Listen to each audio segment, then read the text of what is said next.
My guest at this time is Michael O'Fallon, the founder and editor-in-chief at Sovereign Nations. You can find his work at sovereignnations.com. Mr. O'Fallon and his colleagues are concerned that America's sovereignty is being steadily and dangerously weakened through an erosion of Judeo-Christian values in this country, as well as economic and foreign policies that are not in the nation's self-interest. Sovereign Nations is also holding a conference on these issues next week at the Trump International Hotel here in Washington. And Michael, thanks very much for being with us. It's my pleasure, Greg. Thank you for having me on. Well, I summed it up a little bit here, but explain to our listeners what your organization is all about. Well, I imagine most of your listeners have been noticing that there are things around them, especially in the last 8 to 10 years, that just don't seem to make sense. What was once heresy is now law, and what was once law is now heresy. When we take a look at things that were accepted, let's say, in the United States, as things that held us together, the glue that really kept our civilization together, those things are now being turned and looked at as if they are things and signs of oppression. So when we look at what's been happening, we have to understand that there is an underlying cause of things. And that cause of things we believe to be rooted in what is known as progressivism that is backed by open society foundations. More commonly known, the name of George Soros starts coming up again and again, and certainly he would be at the source of that. Talk real briefly, you mentioned it a little bit vaguely in passing there, institutions that were once considered pretty unanimously to be the pillars of our society now being seen as ways of oppression. What do you mean by that? Well, you take a look at something like, let's say, if we're looking at the Heritage Foundation. I believe the Heritage Foundation was just named as a hate group by the Southern Poverty Law Center, as well as Alliance Defending Freedom, some other groups such as that were there to be able to support and to defend the rights of others, that to be able to practice their faith in the way that their conscience dictates. Those things, I believe, were taken for granted in the United States for so long. And now they're, through different methods, intersectionality, or if you're taking a look at critical race theory, there are challenges that are coming to things that we would normally accept as the way that men and women live, the way that we raise our children, the basis of America in self-government, in the family. Those things are looked upon now as being controlling, oppressive, not the way that people can truly have freedom, things that need to be thought through and possibly done away with. So everything that really keeps our society together, as we know it, is quickly being extinguished. We're talking with Michael O'Fallon, founder and editor-in-chief at Sovereign Nations. And you mentioned George Soros in passing, and for some he's emblematic of what they see as big money kind of quietly behind the scenes, steering conversation, steering policy, and that sort of thing. Others who might be a little bit skeptical of just how far his influence goes kind of see him as the catch-all potentially for influences they don't necessarily like. Just how much influence does Soros and his connections have? Well, and I think that most people, when they think of Soros, I believe that most folks that have been around for 30 or 40 years would think of it being, okay, well, here's a man who is very successful in business, and now he's taking many of those business practices and he's trying to basically mold the world in the way that he would want to have it, just like many businessmen do. But that's not the case. At the very heart of who George Soros is, and this is not to insult him in any way, is that George Soros is a philosopher, first and foremost. And if you ever had an opportunity to listen to his lectures, that's really where so much of this comes from. And I think if you look at the general theory of reflexivity, which is his baby, and that's basically what you do in social theory is with reflexivity, it's creating an atmosphere of transmission and acceptance of either true or false statements in order to fulfill a manipulative function. And those false statements he would refer to as fertile fallacies. And what are fertile fallacies? We know fallacy is something that's not true, but it's fertile in that maybe it's not true, but it's got legs. It's a great story. It's going to go someplace. So what we do then is, and this is something, of course, I would imagine many people in marketing would do. They push things sometimes that they know are not true, and yet they can ride those untruths as far as they can take so those people will actually buy their products or sample their food or whatever the case may be. In a fertile fallacy used in a social sense, let's say Russia and collusion with Trump, fertile fallacy. If you take a look at what was happening with this Gold Star mother and so forth and Frederica Wilson, fertile fallacy. Things such as that are used at times when there might be positive news from the Trump administration and for America that can quickly sour things.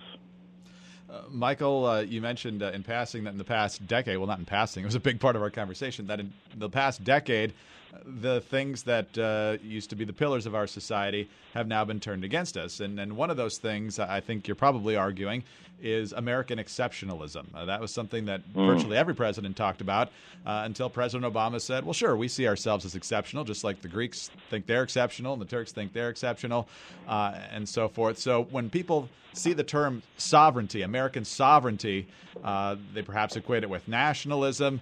And for those who are uneasy with that, then they see it as, oh, well, we think we're better than everybody else. And so therefore, somehow, if it's on immigration, we're xenophobic or something else like that. So the term has almost become a little bit toxic in some ways. So how do you promote the idea while fending off some of the criticism that comes along with it? I think if the listeners heard everything that Greg just said, he referred to immigration. He referred to American exceptionalism. He referred to so many other things that really define what makes a nation. And if you can take one step back, examine what Greg just said, is I think you'll see from that perspective what really is the target. The target in and of itself is to destroy anything that makes us a sovereign nation with the ability to have self-governance. In other words, that the citizens of this country are the ones that determine what this country does by making sure that we are within the frames of the Constitution and the Declaration of Independence. Now, if we are now starting to look at people as visiting citizens, people that are illegal immigrants that are in our cities, but yet they should be allowed to vote, which is something that was encouraged in this last election. It's something that's actually happening, I believe, right now in Maryland in one county, where people who have just been in their district for a long time but maybe are not official citizens, they're going to allow them to vote. So all of these things are tools to break down and mold this world in a way that they would desire it. And when I say they, there's a big they there. But to mold it in a way that they would have it, to be able to not have us say, that's unconstitutional, that needs to go to the Supreme Court. We need to make sure that we look at things as the U.S. as apart from the rest of the world, that we retain that exceptionalism, we retain that sovereignty. Same thing's happening in Europe right now. People now are just waking up to the fact, like, holy cow, we've lost our culture. And that, sadly, is happening here as well. Not a ton of time left in our conversation, Michael, so I just want to get your brief appraisals in a couple of big topics. We could obviously spend a lot of time on this, but in the first, what are we at now, 9 months of the Trump administration, what's your thumbnail appraisal of his performance so far? Well, I think what we would first want to say is that there's no one that has faced greater scrutiny, more pushback than this president, both from the progressives in the Democrat Party and as well the progressives in the Republican Party. And that has slowed the process of him being able to have appointments. It slowed the process of him being able to get things done according to the agenda that he was elected. So I think unlike any other president, he's really had a number of obstacles, but I think what he's done is he's pushed through. He's tried to make allegiances where he has to, and he's still trying to push through with his agenda. My hope is that he is successful with the agenda that he was elected in. Now let's talk about each of the parties briefly. Republicans.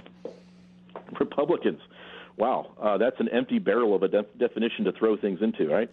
When we look at Republicans, again, I think, as I was just saying, is that you have progressives that are in the Republican Party.